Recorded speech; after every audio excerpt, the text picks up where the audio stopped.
ஓம் ஸ்ரீ வராகிதாயே போற்றி போற்றி, சிம்ம வாகினியே போற்றி. நல்லதே நினைப்போம், நல்லதே நடக்கும். சக்தி வராகியின் பிள்ளைகளுக்கு இந்த வராகி தாயின் ஆசீர்வாதம் என்றுமே முழுமையாக கிடைக்கும். நீ இவ்வளவு நாள் விட்ட கண்ணீருக்கு பலனாக நீ விட்ட சாபம் ஒருவரின் வாழ்க்கையில் மிக பெரிய பாதிப்பை ஏற்படுத்தி இருக்கிறது. ஏனென்றால் என் அன்பு குழந்தையின் சாபத்தை இன்று பலிக்க வைத்திருக்கிறேன். உன் தாயானவளின் லீலைகள்தான் இது அனைத்துமே. உன் கண்ணீருக்கு நான் அந்த இடத்தில் பதிலை கொடுத்திருக்கிறேன். பதிலடி என்பது அவர்கள் வாழ்க்கையில் மிக பெரிய விஷயத்தை ஏற்படுத்தி இருக்கிறது. அதனால் இது உனக்கான பதிவாகும். ஏனென்றால் என் அன்பு குழந்தை வாழ்க்கையில் மிக பெரிய துயரத்தை ஏற்படுத்தியவர்களுக்கு நான் கொடுக்கும் பதிலடி இதுதான். என் அன்பு குழந்தையே, அதனால் பதிவினை முழுவதுமாக கேட்டு நீ கூடிய விரைவில் ஒரு நல்ல முடிவை எடுக்க வேண்டும். அதனால்தான் உன் தாய் இன்று உன்னிடம் பேச வந்திருக்கிறேன். நீ கேட்டு கொண்டிருக்கிறாய். அதனால் என் அன்பு குழந்தையே, முழுவதுமாக கேட்டு விரைவில் நீ ஒரு முடிவை எடு. அதனால் தாய் சொல்லும் விஷயத்தை தைரியமாக கேள். என் அன்பு குழந்தையே, உன் வாழ்க்கையில் நான் அதை செய்து விடுவேன், இதை செய்து விடுவேன். உன் வாழ்க்கையில் மாற்றத்தை கொடுப்பேன், மங்களத்தை கொடுப்பேன். உன் வாழ்க்கையில் கண்ணீரையே நீ பார்க்க மாட்டாய் என்று பல அன்பான பொய்யான வார்த்தைகளை சில உறவுகள் நம்பிக்கையான விஷயத்தை செய்தது போல் பொய்யாக உன்னிடம் நாடகம் ஆடியது. அந்த நாடகத்தை என் அன்பு குழந்தைக்கு முழுமையாக நம்பி வாழ்க்கையை தொலைத்துவிட்டு இறுதியாக நிர்கதியாக நின்று கொண்டிருக்கிறது. ஆனால் என் அன்பு குழந்தையே, இது எல்லாம் ஒரு நாள் தெரிய வரும் தருணத்தில் என் அன்பு குழந்தை பால்வா நகரமா என்ற ஒரு வாழ்க்கையை வாழ்ந்து கொண்டிருக்கிறது. அன்று அந்த நபருக்கு சாபம் விட்டது என் அன்பு குழந்தை. என்னை இப்படி பொய் சொல்லி ஏமாற்றினாயே, இப்படி என்னை துரோகம் செய்தாயே, அனைத்திற்கும் காலமும் என் அம்மாவும் பதில் கொடுப்பார்கள். அந்த பதிலை நான் கண்குளிர பார்ப்பேன் என்று என் அன்பு குழந்தை அன்று மண்ணை தூற்றி சாபம் விட்டது. ஆனால் என் அன்பு குழந்தையே, உன்னுடைய சாபத்தை இன்று நான் நிறைவேற்றிவிட்டேன். அதற்காகத்தான் ஓடோடி வந்திருக்கிறேன். என்ன தெரியுமா? அவர்கள் வாழ்க்கையில் மிக பெரிய ஆபத்தை உண்டாக்கி இருக்கிறேன். ஏனென்றால் உன் வாழ்க்கையில் அத்தனை பொய்களையும் சொல்லி உனக்கு துரோகங்களை செய்து செய்யாத தவறை நீதான் செய்தாய் என்று எப்படி உன்னை விரட்டி அடிக்க வேண்டும் என்று தேவையில்லாத வீண் பழியை உன் மீது சுமத்தி அவர்கள் வாழ்க்கையில் சந்தோஷமாக வாழ்ந்து விடலாம் என்று உன்னுடைய சந்தோஷத்தை கெடுத்தார்கள் அல்லவா? அவர்களுடைய சுயநலத்திற்காக உன்னை பயன்படுத்தி கொண்டார்கள். அதற்கெல்லாம் பதிலடி கொடுக்க வேண்டாமா? உன்னுடைய கண்ணீரானது, உன்னுடைய அன்பானது உண்மை. அதனால்தான் இன்று இவ்வளவு கஷ்டங்களையும் கவலைகளையும் வாழ்க்கையில் நீ சுமந்து வருகிறாய். ஆனால் அவர்கள் வாழ்க்கையில் சுயநலத்திற்காக உன்னிடம் பழகி, சுயநலத்திற்காக அனைத்து விஷயத்தையும் உன்னிடம் இருந்து எடுத்துக்கொண்டு சந்தோஷமாக வாழ்ந்து விடலாம் என்று நினைத்தால் கண்டிப்பாக நடக்குமா? மனிதர்களின் வாழ்வில் சாதாரணமாகவே எப்பொழுதும் கர்மாவின் பாதிப்புகள் அதிகமாக இருக்கும். ஆனால் என் பிள்ளைகளை எவராவது ஏமாற்ற நினைத்தாலோ, எவராவது துரோகம் செய்ய நினைத்தாலோ கண்டிப்பாக கர்மவினை ஒரு பக்கம் தண்டிக்க, உன் தாயானவள் ஒரு பக்கம் அவர்களை தண்டித்தே தீருவேன். அவர்கள் வாழ்க்கையில் தண்டனையை கொடுப்பேன். இது என் அன்பு குழந்தையின் கண் முன்னாலே நடக்கும். இப்பொழுது 2 நாட்களில் அந்த செய்தியானது உன் செவிகளுக்கு எட்டும். ஏனென்றால் உன் உறவானது, நீ நேசித்தாய் அல்லவா? உன்னை ஏமாற்றிய உறவுக்கு மிக பெரிய தண்டனையை உன் தாயானவள் அளித்திருக்கிறேன். என்ன தெரியுமா? கேட்டால் நீயே அதிர்ந்து போவாய். ஆனால் இன்னும் 2 நாட்களில் அந்த செய்தி உன் செவிகளுக்கு எட்டப் போகிறது. இருந்தாலும் இப்பொழுது ஒரு சிறு விஷயத்தை சொல்கிறேன். அந்த விபத்தை நான் தான் ஏற்படுத்தினேன். வாழ்க்கையில் நரகம் என்றால் என்ன என்று இப்பொழுது அவர்கள் அனுபவிப்பார்கள்.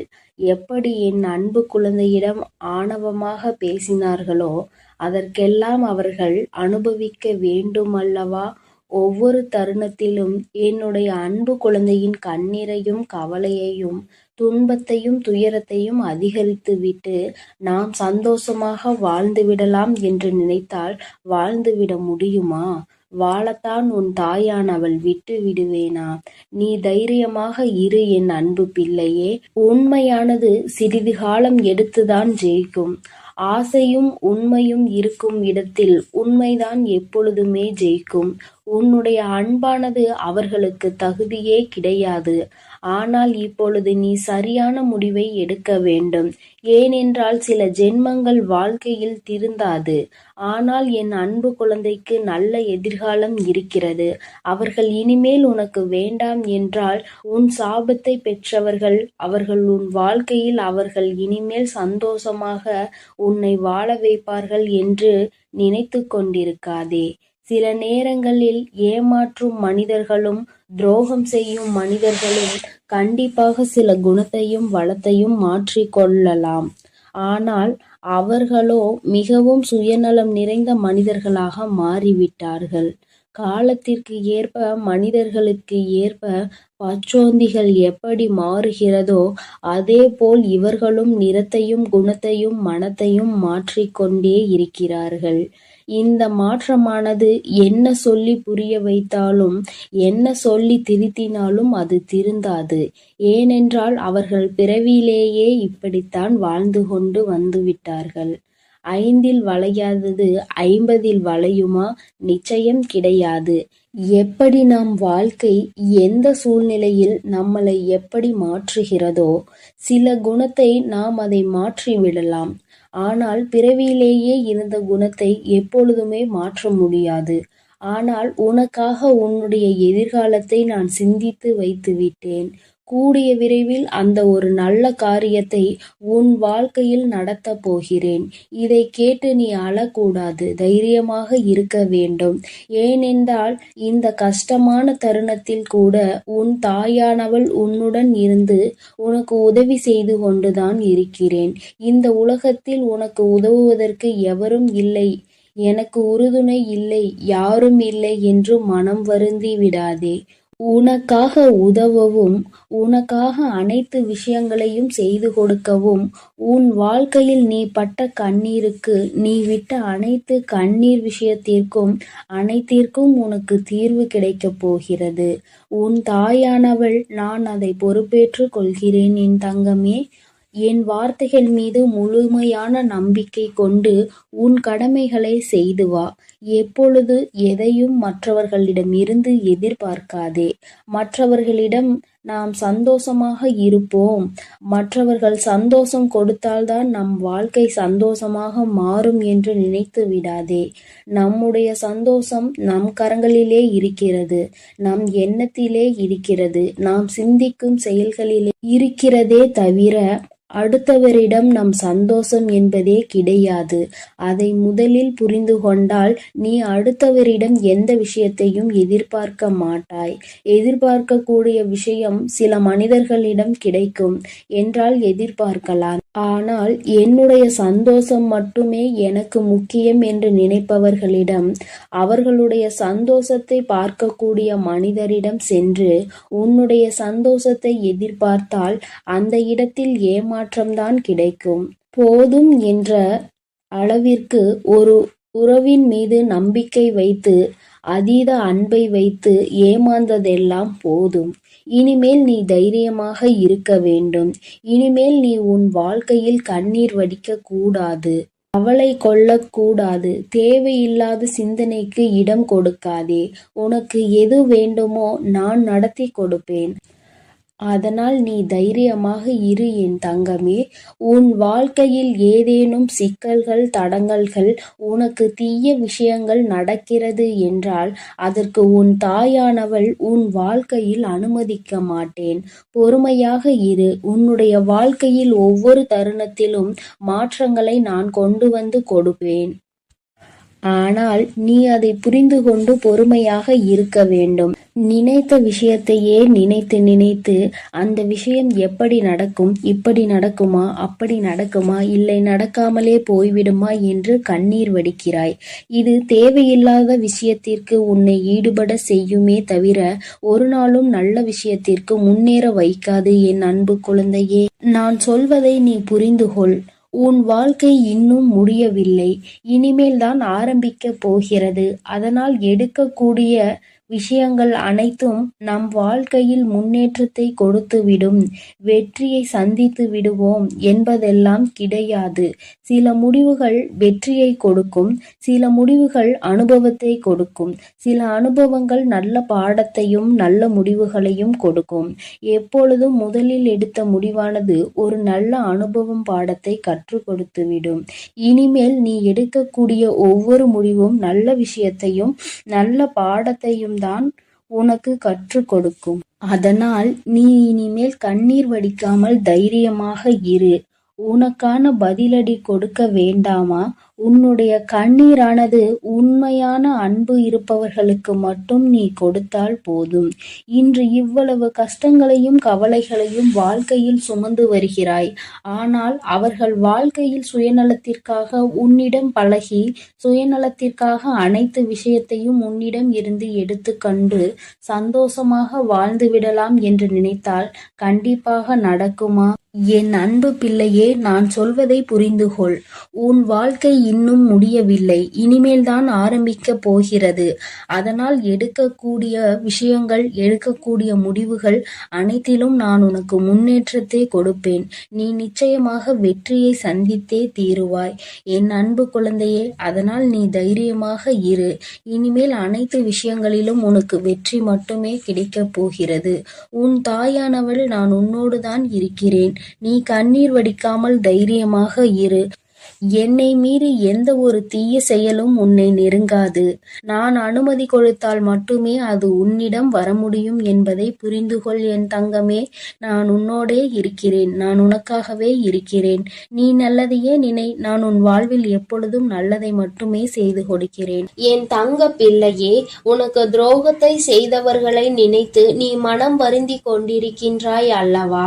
என் தங்கமே, உன்னுடைய வாழ்க்கையில் உனக்கு துரோகங்களை செய்தவர்களை பற்றி நீ சொல்லும் பொழுதெல்லாம் உன் அம்மா எனக்கே இங்கு கண்களில் கண்ணீர் ததும்பியது என்றால் அவர்கள் எப்படிப்பட்ட துரோகத்தை உனக்கு செய்திருக்கிறார்கள் என்பதை என்னால் புரிந்து கொள்ள முடிகிறது. என் தங்கமே, துரோகத்தை செய்ததோடு மட்டும் அல்லாமல் இன்னமும் அவர்கள் உன்னை பற்றி மற்றவர்களிடத்தில் பேசிக்கொண்டுதான் இருக்கிறார்கள்.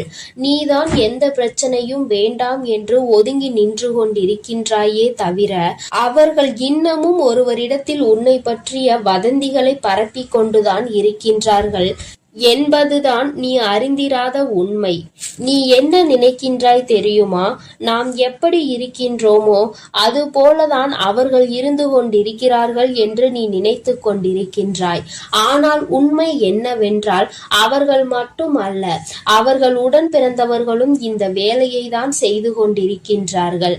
மற்றவர்களிடத்தில் சென்று தேவையில்லாத விஷயங்களை பற்றி பேசிக்கொண்டு தேவையில்லாத விஷயங்களில் தலையிட்டு கொண்டும் இருக்கிறார்கள். என் தங்கமே, இந்த துரோகங்களை செய்தவர்களுக்கு தெய்வம் என்ன தண்டனை கொடுக்க போகிறது என்று நீ அதை எதிர்நோக்கி நின்று கொண்டிருக்கின்றாய் அல்லவா? தெய்வம் இவர்களை இப்படியே விட்டு விடுமோ என்று கூட என் குழந்தை மனதில் சந்தேகம் வந்துவிட்டது அல்லவா? என் தங்கமே, உன்னுடைய சந்தேகங்களுக்கு எல்லாம் பதில் தர வேண்டிய கட்டாயம் இப்பொழுது வந்துவிட்டது. உன் அம்மா அதற்கு முன்பாக அவர்களுக்கு தண்டனை கிடைத்து விட்டது என்ற சந்தோஷமான செய்தியை சொல்வதற்காக தான் இன்று உன் தாயானவள் ஓடோடி வந்திருக்கின்றேன். இந்த வராகி எப்பேற்பட்டவள் என்பது உனக்கு நன்கு அறிந்த விஷயம்தானே. உன்னுடைய தாயானவள் அத்தனை சுலபமாக யாரையும் மன்னித்து விட மாட்டாள் என்பதை என் பிள்ளை நீ நன்கு அறிந்த விஷயம்தானே. என் தங்கமே, உன்னுடைய வாழ்க்கையில் இத்தனை துரோகங்களையும் செய்துவிட்டு ஒன்றும் தெரியாதது போல இருந்து விட்டால் உன்னுடைய தாயானவள் நான் விட்டு விடுவேனா என்ன? ஆனால் அதற்கு முன்பாக உன் மீது என்னை விட அதிக அக்கறை கொண்ட உன்னுடைய குலதெய்வம் இதையெல்லாம் பார்த்து கொண்டு அப்படியே இருந்து விடுவார்களா என்ன? என் தங்கமே, உன்னுடைய குலதெய்வம் இன்று அவர்களுக்கான தண்டனையை வழங்கி இருக்கிறார்கள். குழந்தையே, அவர்களுக்கு கொடுத்த தண்டனை என்னவென்று கேட்டால் நிச்சயமாக என் குழந்தை நீ மகிழவும் செய்வாய். அதே நேரத்தில் உன்னுடைய நல்ல மனதிற்கு நீ வருத்தப்படவும் செய்வாய். ஏனென்றால் என் குழந்தையே, தனக்கு துரோகத்தையே செய்தவர்களுக்கு கூட நல்லதை மட்டுமே செய்ய வேண்டும் என்று நினைக்கின்ற எண்ணம் கொண்ட குழந்தை அல்லவா நீ? என் தங்கமே, உன்னுடைய எண்ணங்களினால்தான் நீ இன்னமும் இந்த வராகியின் முன் நின்று கொண்டிருக்கிறாய் என்பதை இந்த நேரத்தில் நான் உனக்கு நினைவுபடுத்துகின்றேன். அதனால் உன்னுடைய இந்த நல்ல குணத்தில் இருந்து ஒரு நாளும் நீ மாறிவிடாதே. உன்னுடைய எண்ணங்கள் எப்பொழுதுமே உன்னை சுற்றி தெளிவாக இருக்க வேண்டும் என்பதை நீ புரிந்து கொள்ள வேண்டும். என் தங்கமே, ஒவ்வொரு நாளும் உன்னுடைய வாழ்க்கையில் நீ பட்ட அத்தனை அவமானங்களையும் உனக்கு தேடி கொடுத்தவர்களை இந்த தாயானவள் ஒரு கை பார்த்துவிடலாம் என்று புறப்பட்ட பொழுதுதான் நான் அங்கு நடந்த அனைத்தையும் தெரிந்து கொண்டேன். நான் தெரிந்து கொண்ட விஷயம் என்ன தெரியுமா? உன்னுடைய குலதெய்வம் அவர்களை சந்திக்க சென்றிருக்கிறார்கள் என்பதுதான். அவர்களினுடைய குடும்பத்தின் நிலையையும் நான் அப்பொழுதுதான் புரிந்து கொண்டேன். எல்லோருமே ஏதோ ஒரு வாழ்க்கையை வாழ்ந்து கொண்டிருக்கின்றார்களே தவிர யாருக்குமே மனதில் நிம்மதி இல்லை. அதற்கு காரணம் என்னவென்று நானும் ஆராய்ந்து பார்த்தேன். நாம் அல்லவா அவர்களுக்கு தண்டனையை கொடுக்க வேண்டும் என்று புறப்பட்டு வந்தோம். இங்கே வந்து பார்த்தால் அவர்கள் ஏற்கனவே தண்டனையை பெற்று வாழ்க்கையில் நல்ல நிலையில் இல்லாமல் வேதனைப்பட்டு கொண்டிருக்கிறார்களே என்று எனக்கு தோன்றியது. உடனே இது யாரால் கொடுக்கப்பட்டது, எதனால் நடந்தது என்று நான் தெரிய முயற்சி செய்யும் பொழுதுதான் உன்னுடைய குலதெய்வத்தினை நான் எதிரில் கண்டேன். அவர்கள் என்னிடம் சொன்ன அந்த விஷயங்களை தான் நான் இப்பொழுது உன்னிடம் சொல்லிக் கொண்டு இருக்கின்றேன். என் தங்கமே, இப்பொழுது அவர்கள் சொன்ன விஷயத்தை நான் உனக்கு சொல்கிறேன், கவனமாக கேள். அவர்கள் மனவேதனை அடைந்து இதனை என்னிடத்தில் பகிர்ந்து கொண்டார்கள். என்னிடத்தில் அவர்கள் சொன்ன விஷயத்தை நான் உன்னிடத்தில் அப்படியே சொல்லி விடுகின்றேன்.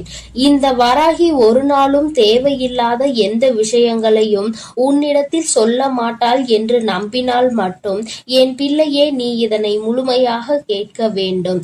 அப்பொழுதுதான் இந்த வார்த்தைகளினுடைய அர்த்தங்களும் உணர்வுகளும் உன்னை வந்து சேரும் என்பதை நீ மறந்து விடாதே. என் தங்கமே, உன் குலதெய்வம் என்னிடத்தில் சொன்ன வார்த்தைகள் என்ன தெரியுமா? அவர்கள் உனக்கு ஏற்பட்ட துரோகங்களை கண்டு கொண்டிருந்தார்களாம். எந்த எல்லைக்கு தான் இவர்கள் செல்வார்கள் என்று அவர்களும் எதிர்பார்த்து நின்று கொண்டிருந்த நேரத்தில்தான் இவர்களின் ஆட்டம் ஒரு எல்லையை மீறி சென்று கொண்டிருந்தது. அவர்கள் மனம் வேதனை அடைந்து விட்டார்கள். மனவேதனையின் உச்சம் அவர்களை தண்டித்து விட வேண்டும் என்கின்ற அளவிற்கு கோபம் வந்துவிட்டது. ஒருவராக இருந்தால் பரவாயில்லை, ஒட்டுமொத்த குடும்பத்தோடு சேர்ந்து ஒரே ஒருவருக்கு துரோகத்தை செய்து அவரை பழிவாங்க வேண்டும் என்று நினைப்பது எத்தனை பெரிய தவறு. அது அவர்களினுடைய பிள்ளை. என்னுடைய பிள்ளை வாழ்க்கையில் ஒரு நாளும் யாருக்கும் எந்த துரோகத்தையும் செய்ய நினைக்காத பிள்ளை தன்னிடத்தில் வேண்டும் என்று யாரேனும் கையேந்தி விட்டால் தனக்கு இல்லை என்றாலும் கூட எடுத்து கொடுத்து விட்டு செல்லக்கூடிய பிள்ளை. அப்பேற்பட்ட ஒரு பிள்ளைக்கு இவர்கள் காலம் காலமாக ஓடி ஓடி செய்து கொண்டிருக்கின்ற துரோகங்களை கண்டு இந்த அம்மாவின் மனம் பதைத்து விட்டது என்று உன்னுடைய குலதெய்வம் என்னிடத்தில் சொன்னார்கள். உன்னுடைய துரோகிகளினுடைய மனதில் அந்த எண்ணங்கள் அடங்குவதாக தெரியவில்லை. அதனால் உடனடியாக இவர்களுக்கு தண்டனையை கொடுத்துவிட வேண்டும் என்று முடிவு செய்து அவர்கள் கொடுத்த தண்டனை என்ன தெரியுமா? அவர்களின் மீது இருந்த உன்னுடைய குலதெய்வத்தின் பார்வை திரும்பிவிட்டது. இனிமேல் அவர்களின் மீது உன்னுடைய குலதெய்வத்தின் பார்வை ஒருபோதும் செல்லாது. அவர்கள் எப்பொழுதுமே இனி அவர்களினுடைய வேண்டுதலையும் செவி கொடுத்து கேட்க மாட்டார்கள். அவர்கள் குடும்பத்தில் எந்த ஒரு விஷயங்களுக்கும் இவர்கள் சென்று நிற்கவும் மாட்டார்கள். அவர்களுக்கு இவர்கள் ஒரு நாளும் எந்த விதமான ஆசைகளையும் எந்த விதமான வேண்டுதல்களையும் நிறைவேற்றி தர மாட்டார்கள். என் தங்கமே, இவர்கள் எந்த விதமான ஆசீர்வாதங்களையும் அவர்களுக்கு வழங்கவும் மாட்டார்கள். இப்பேற்பட்ட ஒரு தண்டனையை அவர்கள் கொடுத்துவிருக்கிறார்கள். அதாவது அவர்களுக்கு தெரியாத ஒரு விஷயம். கோவிலுக்கு வருவார்கள், தெய்வத்தை வணங்குவார்கள், செல்வார்கள். ஆனால் தெய்வத்தினுடைய அருளும் அன்பும் அவர்களுக்கு கிடைக்கவில்லை என்பதை அவர்கள் ஒரு நாளும் உணரப் போவதில்லை. வெறும் வார்த்தையாக மட்டும்தான் தெய்வத்தை வணங்கி கொண்டிருக்கிறார்கள். உன் குலதெய்வத்தினுடைய அன்பினை இனி ஒரு நாளும் அவர்கள் பெற்றுவிட முடியாது. எந்த ஒரு சூழ்நிலையிலும் ஒரு குலத்தினை காக்கின்ற தெய்வத்தின் முன்னால் சண்டையிடக் கூடாது என்று தெரியாத இந்த பிள்ளைகள் வாழ்க்கையில் இனி நான் எந்த விஷயத்தையும் செய்து கொடுக்க போவது கிடையாது என்று உன்னுடைய குலதெய்வம் மனவேதனை பட்டார்கள். இப்படிப்பட்ட தண்டனையை அவர்களுக்கு கொடுத்து விட்ட பிறகு இனிமேலும் இவர்கள் வாழ்க்கையில் அனுபவிப்பதற்கு என்று வேறு எதுவும் இல்லை. என் தங்கமே, அதனால் உன்னுடைய குலதெய்வம் கொடுத்த தண்டனையை அதிகம் என்பதை நீ புரிந்து கொண்டு உன் அம்மா நான் திரும்பி வந்து விட்டேன். என் தங்கமே, அவர்கள் வாழ்க்கையில் ஒவ்வொரு விதமான கஷ்டங்களையும் அனுபவிக்கிறார்கள். ஒவ்வொரு விதமான சூழ்நிலைகளும் அவர்களை காயப்படுத்தி கஷ்டப்படுத்தி கொண்டுதான் இருக்கிறது. ஆனால் அவர்கள் எதையுமே வெளியில் சொல்வதில்லை. அப்படியே மறைத்து வைத்து வெளியில் சொன்னால் எங்கே நாம் செய்த தவறினால் நமக்கு கடவுள் கொடுத்த தண்டனை என்று சொல்லி விடுவார்களோ என்று நினைத்து சொல்லாமல் இருக்கிறார்கள். மாறாக அவர்கள் ஏன் என்றால் மற்றவர்களை பார்த்து இதே வார்த்தையை சொல்லி இருக்கிறார்கள் அல்லவா? ஒருவருக்கு ஏதேனும் பிரச்சனைகள் வந்து விட்டால் தெய்வம் தண்டனை கொடுத்து விட்டது என்கின்ற வார்த்தையை எளிதாக பிரயோகித்தார்கள். இன்று அதே வார்த்தை நம் பக்கம் திரும்பும் என்ற பயம் அவர்களுக்கு இருக்கிறது. என் பிள்ளையே, ஒரு விஷயத்தை தெளிவாக புரிந்து கொள்ள வேண்டும். தெய்வம் ஒரு நாளும் தன்னுடைய குழந்தைகளை தண்டிக்காது. அவர்களுக்கு திருந்துவதற்கான வாய்ப்புகளை தான் கொடுப்பார்கள். அதையும் மீறி ஒரு குழந்தைக்கு தெய்வத்திடம் இருந்து தண்டனை கிடைக்கிறது என்றால் அவர்கள் வாழ்வதற்கே தகுதியற்றவர்கள் என்பதை புரிந்து கொள்ள வேண்டும். என் தங்கமே, உனக்கு துரோகத்தை கொடுத்தவர்களுக்கு இத்தனை பெரிய தண்டனை கொடுத்தது உனக்கும் கூட கஷ்டமாக இருக்கலாம். ஆனால் இனி எதுவுமே செய்ய முடியாது. வாய்ப்புகள் கொடுக்கப்பட்டதை பயன்படுத்தாமல் அதை அப்படியே விட்டு விட்டார்கள். இனிமேல் அவர்கள் வாழ்க்கைக்கான பொறுப்பினை அவர்கள்தான் ஏற்றுக்கொள்ள வேண்டும். இனி எதற்குமே தெய்வம் அவர்கள் பக்கம் நின்று அவர்களுக்காக ஒரு நாளும் எந்த ஒரு விஷயத்திற்காகவும் அவர்கள் வாதாட மாட்டார்கள். என் குழந்தையே, நீ மன நிறைவோடு உன்னுடைய குலதெய்வத்தை நீ தைரியமாக வணங்கு. யாரும் உன்னை எதிர்த்து எந்த கேள்வியும் கேட்க முடியாது என்பதை புரிந்து கொள்.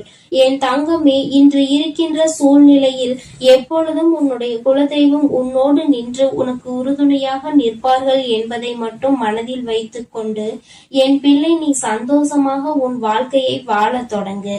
என் அன்பு பிள்ளைக்கு இந்த வராகியினுடைய ஆசீர்வாதங்களும் உன் குலதெய்வத்தினுடைய அன்பும் அருளும் எப்பொழுதும் முழுமையாக கிடைத்து கொண்டே இருக்கும். என் தங்கமே, அதனால் நீ எதற்காகவும் கலங்காதே, எதை நினைத்தும் வருந்தாதே. நீ நல்லதையே நினைத்தால் உன் வாழ்வில் எல்லாம் உனக்கு நல்லதாக மட்டுமே நடக்கும். ஓம் ஸ்ரீ வராகிதாயே போற்றி போற்றி. ஓம் ஸ்ரீ வராகிதாயே போற்றி போற்றி. ஓம் சக்தி, ஓம் ஆதிபரா சக்தி. ஓம் சக்தி, ஓம் ஆதிபரா சக்தி. என் அன்பு குழந்தையே, இன்று நீ மனமுடைந்து கண்ணீர் சிந்துகின்ற நிலைக்கு இருந்து கொண்டிருக்கிறாய். உன்னை இந்த நிலைக்கு ஆளாக்கியவர்களுக்கு தண்டனையை இந்த தாயானவள் கொடுப்பதற்காக சென்றிருந்தேன். எனக்கு முன்பாகவே இன்னொருவர் அவர்களுக்கு தண்டனையை கொடுத்து விட்டார். என் தங்கமே, அவர்கள் கொடுத்த தண்டனையை இவர்களால் இனி ஒரு நாளும் வாழ்க்கை முழுவதும் மீண்டு வர முடியாத அளவிற்கு கொடுமையான தவறானது. இவர்களால் இதை ஒரு நாளும் மறக்கவும் முடியாது. தான் செய்த தவறை நினைத்து நினைத்து எப்பொழுதுமே மனவேதனையில் இருந்து கொண்டே இருக்கின்ற அளவிற்கு அவர்களுக்கு சோதனைகள் வந்திருக்கின்றது. அப்படி என்ன சோதனைகள் இவர்கள் சந்தித்து இருப்பார்கள் என்றுதானே என் பிள்ளை நினைக்கிறாய்? என் தங்கமே, நிச்சயமாக அவர்கள் சந்தித்த சோதனை என்னவென்று உனக்கு சொல்கிறேன். அது மட்டும் அல்லாமல் உன்னை கண்ணீர் சிந்த வைத்தவர்கள் யார் என்றும் எதற்காக உன்னை கண்ணீர் சிந்த வைத்தார்கள் என்றும் உனக்கு நான் தெளிவாக சொல்லும் பொழுது நிச்சயமாக இந்த தாயானவள் இன்று உனக்கு கொண்டு வந்த செய்தி என்னவென்பதை நீ புரிந்து கொள்வாய். என் தங்கமே, பொதுவாகவே இங்கு சிலர் மனம் எப்படி தெரியுமா இருந்து கொண்டிருக்கிறது? நாம் ஒரு பெரிய பொறுப்பில் இருக்க வேண்டும் என்று ஆசைப்பட்டு அந்த பொறுப்பில் ஏற்கனவே இருந்து கொண்டிருப்பவரை எளிதாக தூக்கி வீச வேண்டும் என்றால் அவர்களினுடைய பழக்கத்தினோடு விளையாடி அவர்களை மற்றவர்கள் முன்னிலையில் கெட்டவர்களாக சித்தரித்து விடுவது. இதைதான் இவர்கள் கச்சிதமாக இப்பொழுது செய்து முடித்திருக்கிறார்கள். அதை செய்து முடித்ததோடு மட்டுமல்லாமல் அவர்களினுடைய எண்ணங்கள் எப்படிப்பட்டது தெரியுமா? மற்றவர்கள் முன்னிலையில் மேலும் மேலும் இவர்களை அவமானப்படுத்த வேண்டும். இந்த அவமானத்தை அவர்கள் வாழ்க்கை முழுவதும் மறக்க கூடாது. அது மட்டும் அல்லாமல் அவர்கள் வாழ்க்கையில் எத்தனை பிரச்சனைகள் வந்தாலும் அதோடு சேர்த்து இந்த பிரச்சனையையும் அவர்கள் அனுபவித்து வாழ்க்கையே வேண்டாம் என்று ஒதுங்கி ஓட வேண்டும் என்றுதான் அவர்களின் எண்ணம் இருக்கிறது. என் தங்கமே, இப்பேற்பட்ட எண்ணங்களை கொண்டவர்கள் ஒரு பொறுப்பை எடுத்து செய்யும் பொழுது தனக்கு கீழுள்ளவர்களை எப்படி நடத்துவார்கள் என்பதை தெய்வம் நிச்சயமாக புரிந்து கொள்ளும் அல்லவா? என் தங்கமே, இவர்கள் வேறு யாராகவோ இருக்கின்ற பட்சத்தில் நிச்சயமாக இவர்களுக்கு தண்டனையை கொடுத்தவர்களுக்கு அத்தனை கோபம் வந்திருக்காது. ஆனால் ஒரே குலத்தில் இருக்கின்ற பிள்ளைகள் ஒருவருக்கொருவர் சொந்த பந்த உறவுகள் மேற்பட்ட நிலையில் அவர்கள் அந்த துரோகத்தை செய்யும் பொழுது அதனால் அதிக கோபமடைந்து உன் தாயானவள் என்னை விட உன்னுடைய குலதெய்வம்தான் உன்னுடைய குலதெய்வம் அவர்களுக்கு கொடுத்த தண்டனை என்னவென்று உனக்கு இப்பொழுது நான் சொல்லிவிடுகிறேன். என் தங்கமே, உன்னுடைய குலத்தில் இருந்து கொண்டே அவர்கள் செய்த வேலையை உன்னால் நிம்மதியாக குலதெய்வத்தின் கோயிலுக்கு கூட செல்ல முடியவில்லை. அங்கு சென்றால் மற்றவர்கள் முன்னிலையில் உன்னை பற்றி குசுகுசுவென்று பேசுவது, அதாவது உனக்கு அது தெரிய வேண்டும் என்று நினைத்து கொண்டே பேசுவது. அப்படியானால் உன்னுடைய மனதிற்குள் இவர்கள் நம்மை பற்றி என்ன பேசி இருப்பார்கள் என்ற எண்ணம் மட்டும்தான் ஓடிக்கொண்டிருக்கும். மாறாக தெய்வத்தை கூட உன்னால் நிம்மதியாக அந்த நேரத்தில் வணங்க முடியாது அல்லவா? அப்பேற்பட்ட நிலையை உனக்கு அவர்கள் உருவாக்கி கொடுக்கத்தான் இத்தனை கஷ்டங்களையும் கொடுத்து கொண்டிருக்கிறார்கள். உன்னுடைய மனது நிம்மதியாக இருக்கக்கூடாது, நீ சந்தோஷமாக இருக்கக்கூடாது. எல்லாவற்றிற்கும் மேலாக நீ எந்த நேரமும் ஏதோ ஒரு கஷ்டத்திலும் கவலைகளிலும் இருந்து கொண்டே இருக்க வேண்டும். குலதெய்வத்தை தேடி நீ வரக்கூடாது. இந்த நிலையை இப்பொழுது அவர்கள் சாதித்திருக்கிறார்கள். நீ சில காலமாகவே உன்னுடைய குலதெய்வத்தை காண செல்லவில்லை. உன்னுடைய குலதெய்வ கோயிலுக்கு செல்வதற்கு உனக்கு மனதிற்கு மிகவும் சங்கடமாக இருக்கிறது. ஒரு புறம் உன்னுடைய மனது இவர்களுக்காகவெல்லாம் நாம் ஏன் நம்முடைய குலதெய்வத்தை காணாமல் இருக்க வேண்டும் என்று நினைத்தாலும் கூட ஒரு மனது இவர்கள் முன்னால் நின்று அவமானப்படுவதை விட போகாமல் இருப்பதே மேல் என்று நினைக்க சொல்கிறது. அது மட்டும் அல்லாமல் குலதெய்வத்தின் முன்னிலையில் நம்மை வரவிடாமல் செய்த இவர்களை நம் குலதெய்வம் தண்டிக்கவில்லையே, நம்முடைய குலதெய்வம் அவர்களுக்கு எந்த தண்டனையையும் கொடுக்கவில்லையே என்று கூட உனக்கு உன்னுடைய குலதெய்வத்தின் மீது சிறு மனவருத்தம் இருக்கிறது. என்னுடைய குலதெய்வம், நீ ஏன் இத்தனை அமைதியாக இருந்து கொண்டிருக்கிறாய்? இவர்களை நீ கேள்வி கேட்க மாட்டாயா என்று அவர்களை நீ கேட்டாய் அல்லவா என் தங்கமே? ஆனால் அங்கே உன் குலதெய்வம் என்ன செய்தது என்று உனக்கு சொல்கிறேன். உன்னுடைய இந்த வேதனையை உன்னுடைய குலதெய்வம் நன்றாக புரிந்து கொண்டார்கள். அவர்கள் உனக்கு இது போன்ற துரோகத்தை செய்து குலதெய்வத்திடம் இருந்து பிரிக்க நினைத்தவர்களுக்கு மிக பெரிய தண்டனை ஒன்றை கொடுத்திருக்கிறார்கள். நீ அந்த குலதெய்வத்திற்கு இத்தனை நாளும் செய்த விஷயங்கள் அவர்கள் உன்னை வாழ்நாள் முழுவதும் ஆசீர்வதிக்க காத்து கொண்டிருக்கிறார்கள். குலதெய்வத்தின் மீது அன்பு கொண்ட உன்னை அவர்கள் ஒருபோதும் கைவிட நினைத்தது கிடையாது. அதற்கு அவர்கள் செய்த காரியம் என்னவென்று தெரிந்து கொண்டால் நிச்சயமாக என் குழந்தை நீ மனதளவில் வியப்படைவாய். என் தங்கமே, உன்னுடைய வாழ்க்கையில் இது போன்று நடந்து கொள்வதற்கு துணிச்சல் ஒருவருக்கு இருக்கிறது என்றால் முதலில் அவர்களுக்கு குலதெய்வத்தின் மீது எந்த ஒரு பயமும் இல்லை. அவர்கள் குலதெய்வத்தை கற்சிலையாக நினைத்து விட்டார்கள். அல்லது தெய்வம் நாம் என்ன செய்தாலும் தலையாட்டும், நாம் என்ன சொன்னாலும் தலையாட்டும், நாம் தான் அவர்களுக்கு எல்லா பணிவிடைகளையும் செய்து கொண்டிருக்கிறோமே என்று நினைத்து விட்டார்கள் போல. எத்தனை பணிவிடைகளை விழுந்து விழுந்து செய்தாலும், எத்தனைதான் தெய்வத்திற்கு அள்ளி அள்ளி கொடுத்தாலும் அது போன்றவர்களுக்கு தெய்வம் ஒரு நாளும் எந்த விதமான ஆசிகளையும் வழங்காது. மாறாக உண்மையான அன்பும் உண்மையான பக்தியும் சுற்றி உள்ளவர்களின் மனதை வேதனைப்படுத்தாமல் இருப்பது. இது போன்றெல்லாம் யார் நடந்து கொள்கிறார்களோ அவர்களிடத்தில் மட்டும்தான் தெய்வம் அன்பாக இருக்கும் என்பதை புரிந்து கொள்ளவில்லை. அவர்கள் செய்த காரியத்தினால் இன்று உன் குலதெய்வம் நீ அடைந்த அத்தனை வேதனைகளையும் சேர்த்து வைத்து அவர்களுக்கு தண்டனையாக கொடுத்து விட்டார்கள். அவர்கள் கொடுத்த தண்டனை என்ன தெரியுமா? நீ என்னதான் எனக்கு எத்தனை காரியங்களை செய்தாலும் நான் ஒருபொழுதும் உனக்கு ஆசிகளை வழங்கப் போவது கிடையாது. நீ செய்த பாவம் உன்னை மட்டும் அல்ல, உன்னுடைய சந்ததிகளையும் சேர்த்துதான் பாதிக்க போகிறது. என்னுடைய சன்னதியில் ஒருவருக்கு மிகப்பெரிய பிரச்சனைகளை உண்டு பண்ணி விட்டாய். இதனால் உருவாக போகும் மிகப்பெரிய பிரச்சனையை நீ மறந்து விட்டாய். பெற்றோர்கள் செய்கின்ற பாவம் குழந்தைகளை பாதிக்கும் என்பதை உணராமல் நீ செய்த இந்த தவறினால் நாளை உன்னுடைய குலமே தலைக்காமல் போவதற்கும் நிறைய வாய்ப்புகள் இருக்கிறது. அதனால் இனிமேலாவது இந்த தவறை திருத்திக் கொண்டு மற்றவர்களுக்கு எல்லா உதவிகளையும் செய்து கொடுக்க வேண்டும். குலதெய்வத்தை நம்பி வருபவர்களின் மனதை ஒரு நாளும் காயப்படுத்த கூடாது. தான் பெரியவர் என்கின்ற எந்த ஒரு மனப்போக்கையும் யாரிடத்திலும் வெளிப்படுத்த கூடாது. அப்படி வெளிப்படுத்துகின்ற பட்சத்தில் இனி உன் வாழ்க்கை, உன்னுடைய குடும்பம் நிச்சயமாக அனுபவிக்க போகின்ற வேதனைகளை கண்டு நீ துடிக்கத்தான் போகிறாய். யாரிடம் விளையாடுகிறோம் என்ற எண்ணம் சற்று மனதில் இருக்க வேண்டும். உன்னுடைய குலத்தை காக்கின்ற என்னிடத்திலேயே உன்னுடைய பாகுபாடுகளை உருவாக்கி கொண்டிருக்கிறாய்.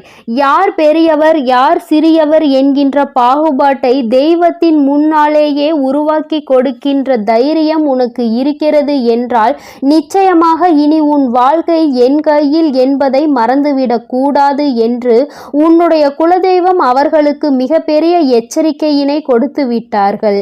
இந்த எச்சரிக்கையிலும் அவர்கள் திருந்தவில்லை என்றால் அடுத்தது தண்டனையை நிறைவேற்றுவதாகவும் உன்னுடைய குலதெய்வம் முடிவெடுத்து இருக்கிறார்கள். என் தங்கமே, இனிமேலாவது இது போன்ற மனிதர்களை கண்டு நீ மனதில் எந்த விதமான தயக்கமும் கொள்ளாமல் உன்னுடைய குலதெய்வத்தை வணங்குவதற்கு நீ எப்பொழுதுமே சென்று கொண்டே இருக்க வேண்டும். ஏனென்றால் உன்னுடைய குலதெய்வம் உன் மீது அத்தனை அன்பினை வைத்திருக்கிறார்கள். உன் வராகி தாயானவள் உனக்கு சோதனைகளை கொடுப்பவர்களை அத்தனை எளிதாக விட்டுவிட மாட்டேன் என்பதை புரிந்து கொண்டு அவரவர்களுக்கான நேரம் வரும்பொழுது அந்த தண்டனையை அவரவர்கள் அனுபவிப்பார்கள் என்பதனை நீ உணர்ந்தால் போதும். எப்பொழுதுமே என் பிள்ளை நீ சந்தோஷமாக இருக்க வேண்டும். என் அன்பு குழந்தைக்கு இந்த வராகியினுடைய ஆசீர்வாதங்களும் உன் குலதெய்வத்தினுடைய அரவணைப்பும் எப்பொழுதும் முழுமையாக கிடைக்கும். என் தங்கமே, அதனால் நீ எதை நினைத்தும் கலங்காதே, எதற்காகவும் வருந்தாதே. நீ நல்லதையே நினை, உன் வாழ்வில் நல்லது மட்டுமே நடக்கும். என் அன்பு பிள்ளைகளுக்கு இந்த வராகி அம்மாவின் ஆசீர்வாதமும் அருளும் முழுமையாக கிடைக்கட்டும். ஓம் அண்ட பேரண்டமே போற்றி, ஓம் ஆதி வராகியே போற்றி போற்றி.